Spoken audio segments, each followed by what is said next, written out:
La peur du virus n'agit pas en Libye. Pire encore, les belligérants du conflit semblent en profiter pour gagner du terrain. Une escalade militaire est en cours, faisant fi des nombreux appels au cessez-le-feu et les combats visent particulièrement le personnel médical. Les forces fidèles au maréchal Khalifa Haftar ont attaqué ce vendredi un hôpital réservé aux malades du Covid-19 dans la capitale Tripoli. Il s'agit de la 3e attaque du genre en 4 jours. Les attaques contre des personnels de santé, des hôpitaux, des installations médicales protégées par le droit international peuvent constituer des crimes de guerre. Une mise en garde qui ne semble pas trouver écho auprès des parties prenantes. Un avion militaire qui acheminait du matériel militaire et médical aux forces du maréchal Haftar a été abattu par un drone turc au sud de Tripoli le 5 avril. Et le déploiement observé sur place de matériel lourd et plus performant technologiquement inquiète au plus haut point les institutions internationales.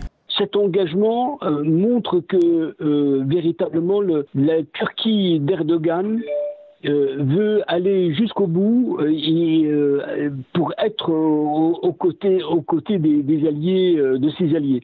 Et je pense que c'est une aggravation de la situation. C'est que le général Haftar lui-même est appuyé par l'Arabie Saoudite, par les Émirats, par notamment l'Égypte. On est dans ce qu'on appelle une guerre d'attrition. C'est un terme militaire qui veut dire les ennemis sont en train de s'entretuer jusqu'au bout, jusqu'à la collision finale. Sur le terrain, les lignes de front ne bougent quasiment pas. La Libye est toujours coupée en deux entre le camp du maréchal Haftar basé à l'est du pays et celui de Fayez el-Sarraj basé à Tripoli. Et pour l'heure, ni l'un ni l'autre ne compte faire baisser la tension du fait de la menace Covid-19.